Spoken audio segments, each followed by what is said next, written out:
Hai semua, Assalamualaikum. Bersama dengan cikgu pada kali ini untuk matematik tingkatan 4, bab 3 penakkulan logik. Dan dalam video kali ini kita akan lihat satu standard pembelajaran iaitu kita akan menyelesaikan masalah yang melibatkan penakkulan logik.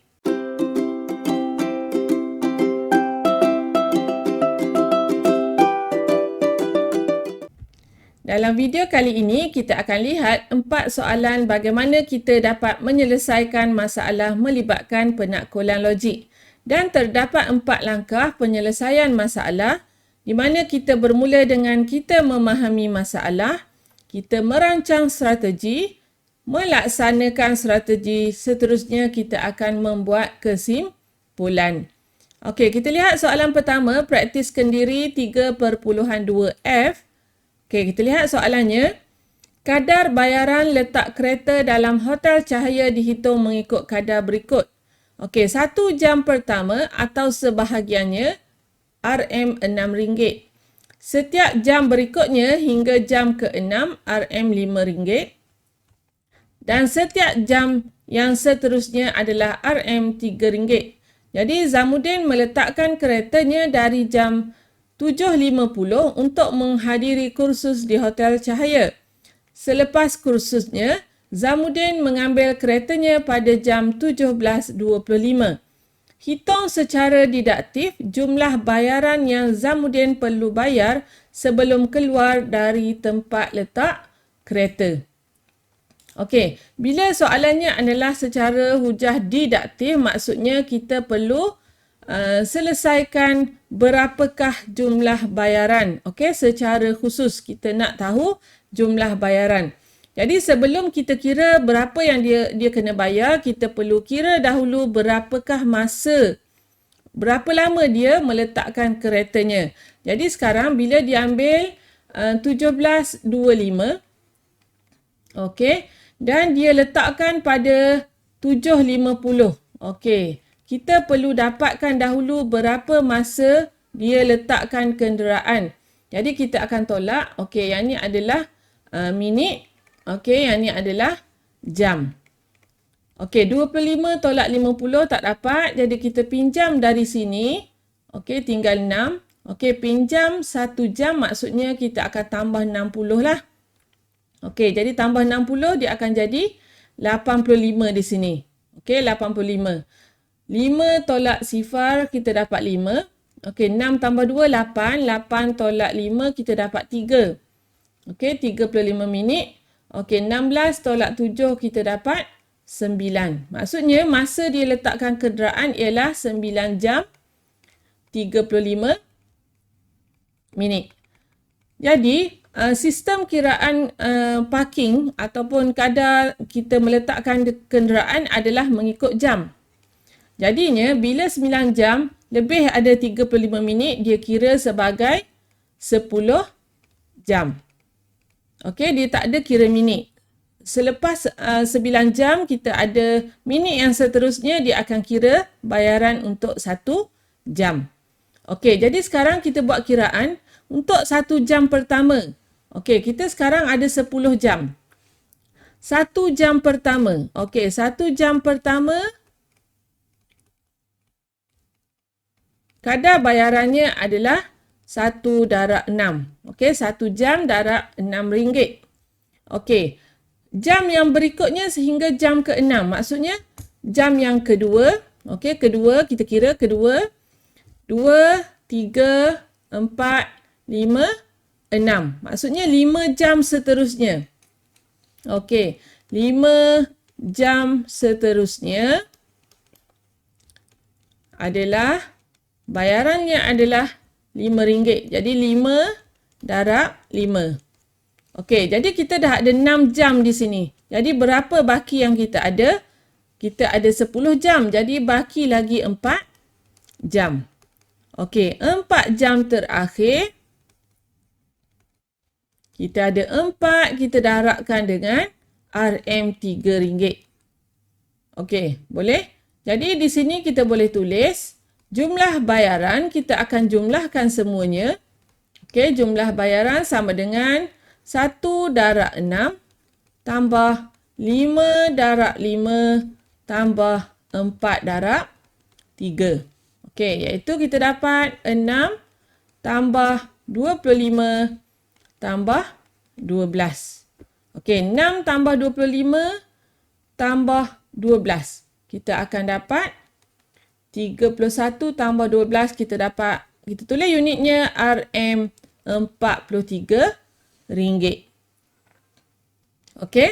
Jadi bila dia minta kita hitung secara didaktif, secara khusus kesimpulannya kita perlu nyatakan jumlah bayaran yang perlu dibayar. Seterusnya kita lihat soalan 2. Jumlah penduduk di Taman Gembira mengikut formula GT sama dengan 250 darab T kuasa 2 tambah T tambah 100 dengan keadaan T ialah bilangan tahun. Diberi jumlah penduduk di Taman Gembira pada 1 Januari 2012 ialah 25,000. Okey, buat satu kesimpulan secara didaktif mengenai jumlah penduduk Taman Gembira pada 31 Disember 2016. Jadi sekarang kalau kamu lihat di sini dia nak didaktif, maksudnya dia dah bagi secara umum, kita perlu nyatakan secara khusus bilangan ataupun jumlah penduduk Taman Gembira. Okey, kita boleh gunakan formula ini. Okey, di mana untuk soalan A ini kamu perlu dapatkan bilangan T ataupun nilai T daripada tahun 2012 sehingga tahun 2016. Jadi kalau nak mudah kira, 1 Januari 2012 sehingga 31 Disember 2012 tempohnya adalah 1 tahun. Jadi kamu kiralah 2012, seterusnya 2013, 2014, okey, 2015, 2016. Ada berapa tahun? Kita ada 5 tahun. Jadi tempoh 1 Januari 2012 sehingga 31 Disember 2016 sama dengan 5 tahun. Jadi di sini kita boleh tahu nilai T, iaitu T sama dengan 5. Menggunakan rumus yang telah ada, yang telah diberi, ikut formulanya kita boleh ganti G5. Okey, G5 sama dengan 250. Kita gantikan T sebagai 5. Okey, tambah 5 tambah 100. Jadi 250. Okey, 25 tambah 5 tambah 100. Jadi kita akan dapat 250 kita darab dengan 130, iaitu kita dapat bilangannya ialah 32,500 orang. Okey. Ni untuk soalan A. Kita dah dapat jawapannya 32,500. Okey, kita lihat pula pada soalan B. Okey, soalan B. Soalan B. Okey, di sini cikgu buat soalan B di sini. Okey, soalan B. Pada tahun keberapakah? Okey, dia nak tahu T sama dengan berapa. Penduduk Taman Gembira akan mencapai 77,500 orang. Jadi sekarang menggunakan formula yang sama. Okey, GT sama dengan 250. Okey, T kuasa 2 tambah T tambah 100. Kita akan samakan dengan 77,500. Okey, kita akan selesaikan persamaan ini. Okey, 250 T kuasa 2 tambah T tambah 100 sama dengan 77,500. Okey, yang ni kamu boleh permudahkan. Okey, 77,500 kamu boleh bahagi dengan 250. Jadi kamu akan dapat T kuasa 2 tambah T tambah 100 sama dengan 310. Okey, 77,500 kamu bahagi dengan 250, kamu akan dapat 310. Okey, kita perlu selesaikan persamaan kuadratik ni. tolak 310 kita samakan dengan sifar. Jadi kita akan dapat T kuasa 2 tambah T tolak 210 sama dengan sifar. Okey. Jadi yang ni cikgu akan tunjukkan menggunakan kalkulator bagaimana kita boleh memfaktorkan persamaan kuadratik menggunakan kalkulator. Okey, jadi kita lihat di sini cikgu menggunakan kalkulator kelas WIS. Okey, sekarang kita nak guna fungsi untuk equation. Okey, jadi fungsi untuk equation kita ada bawah ni ya. Okey, yang ni equation. Equation adalah huruf A di sini, kamu tekan alpha, tekan A. Okey, kita adalah kuasa 2, jadi kita pilih polinomial. Okey, degree-nya adalah kuasa iaitu kuasa 2. Jadi kita masukkan perkali bagi kuasa 2-nya ialah 1. Okey, perkali bagi X-nya sahaja ialah 1. Dan untuk yang belakangnya adalah negatif 210. Okey, jadi di sini kita faktorkan, kita akan dapat yang pertama 14, yang kedua negatif 15. Okey, jadi bila kita faktorkan, kita tulis semula T sama dengan 14 atau T sama dengan negatif 15. Jadi untuk ini merujuk kepada tahun. Jadi tahun kita akan pilih yang positif. Jadi kita akan abaikan yang negatif sebab kita nak melibatkan melibatkan tahun. Jadi kita akan pilih nilai yang positif. Jadi kita akan dapat tahun ke-14. Okey, kita pilih yang positif. Jadi tahun ke-14. Okey, boleh faham? Seterusnya kita lihat soalan 3. Bilangan kelahiran bayi di sebuah negara pada tahun 2014 ialah 536,100. Bilangan kelahiran bayi dari tahun 2015 sehingga tahun 2017 membentuk satu pola. Okey, soalan dia bina rumus berdasarkan pola bilangan kelahiran bayi. Okey, jadi sekarang kita lihat bermula dengan nilai 536,100. Tahun yang berikutnya 521,100. Okey, semakin berkurang. Jadi kita perlu lihat polanya berkurang sebanyak berapa, kita perlu kira lah. Okey, 536,100 kita tolak dengan 521,100. Okey, yang ni kita dapat 15,000. Okey, tolak 15,000. Daripada tahun 2015 ke 2016, kita tolak juga sebab nilainya semakin berkurang. Okey, kita tolak di sini. Kita dapat 15,000 juga. Okey, kita tolak 15,000. Dan daripada 2016 hingga 2017 juga semakin menurun. Jadi kita tolak untuk kita tahu adakah polanya seragam. Okey, juga 15,000. Okey, daripada sini kita boleh membentuk satu rumus kerana kita dah ada nilai yang pertama, kita juga ada nilai penurunannya secara seragam. Jadi, untuk soalan A, kita mulakan dengan nilai yang pertama. Okey, bagaimana kita dah belajar membentuk pola. Okey, 536,100 nilai yang pertama.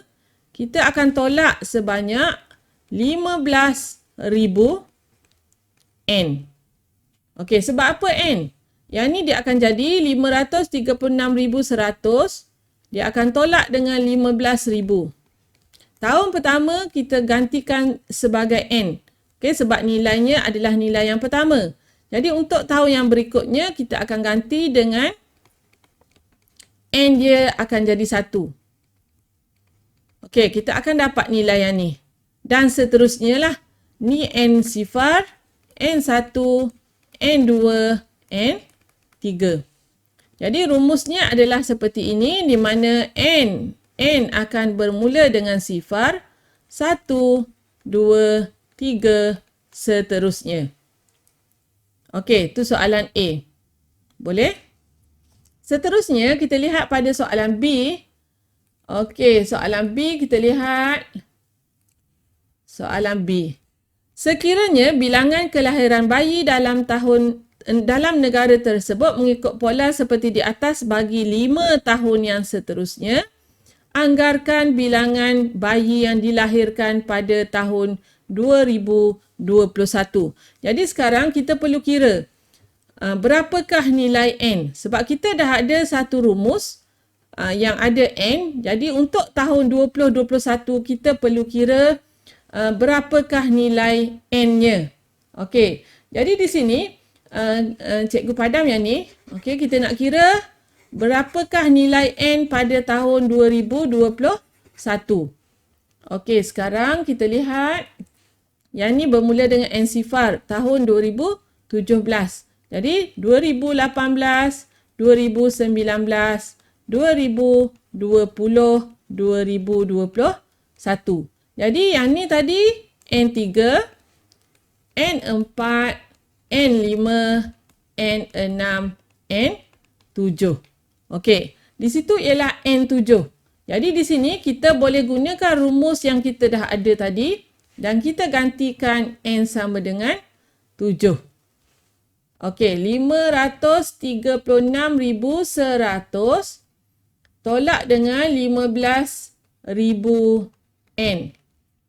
Dan sekarang kita dah ada N sama dengan 7. Jadi untuk dapatkan bilangan kelahiran bayi, 536,100 kita akan tolak dengan 15,000 darabkan dengan 7. Okey, yang ni kamu boleh terus guna kalkulator lah. Kita akan dapat 431,100 orang. Okey, boleh faham untuk soalan yang ketiga. Seterusnya, soalan yang terakhir, soalan 4. Rajah berikut merupakan 3 segitiga bersudut tegak. Lengkapkan jadual berikut. Okey, yang pertama kita lihat sin 60. Kita nak lengkapkan jadual. Okey. Sin 60. Sin ialah tentang per hipotenus. Y per Z. Okey, cos 30. Cos ialah sebelah per hipotenus. Okey. Sin sama dengan tentang per hipotenus. Cos sama dengan sebelah per hipotenus. Okey. 30. Sebelahnya di sini Y per Z. Okey. Kita lihat yang kedua, sin 40. Okey, 40 tentangnya adalah P per hipotenus R.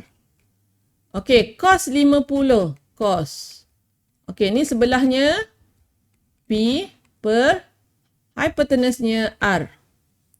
Okey, untuk yang ni, sin 20. Okey, ni 20 tentangnya adalah A.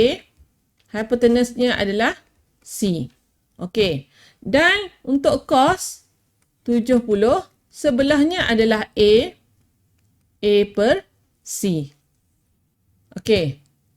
Boleh? Ini soalan pertama. Kita dah isi jadual lengkapkan untuk sin dan cos berdasarkan gambar rajah. Okey, soalan B. Perhatikan hubungan antara sudut dengan nisbah fungsi sinus dan kosinus bagi setiap pasangan sudut di atas. Bina satu kesimpulan secara induktif bagi hubungan antara fungsi sin dengan fungsi cos 90 darjah tolak theta. Okey, sin theta dengan fungsi cos 90 darjah tolak theta. Jadi daripada sini, okey, ini soalan B. Daripada sini kita boleh tulis sin 60 darjah sama dengan cos 30 darjah. Yang kedua, sin 40 darjah sama dengan cos 50 darjah. Dan yang ketiga, sin 20 darjah sama dengan cos 70 darjah. Jadi kalau kamu lihat 50, 40, 30, 60, 70, 20 semuanya berkait dengan 90 darjah. Daripada sini kita boleh kaitkan di mana kita boleh buat kesimpulan. Yang ni sebagai theta, okey, kita gantikan dengan theta, dan yang ni kita boleh gantikan dengan 90 tolak theta. Okey, di mana kalau kita tulis semula sin 60 sama dengan cos 90 tolak 60. Okey, dan apabila kita gantikan ke semua yang sini dengan theta, dia akan jadi sin theta sama dengan cos 90 darjah tolak theta. Seterusnya, kita lihat soalan yang terakhir, soalan C. Diberi sin 80 darjah sama dengan 0.9848. Berdasarkan kesimpulan induktif daripada soalan B di atas, nyatakan nilai cos 10 darjah. Jadi kita dah ada yang atas ni. Sin theta sama dengan cos 90 darjah tolak theta. Jadi kita ada sin 80. Okey, kita ada sin 80 darjah sama juga dengan cos 90 darjah tolak 80 darjah, iaitu sama dengan 0.948. Jadi daripada sini kita boleh buat satu kesimpulan bahawa cos 90 darjah tolak 80 darjah, cos 10 darjah juga sama dengan 0.9848.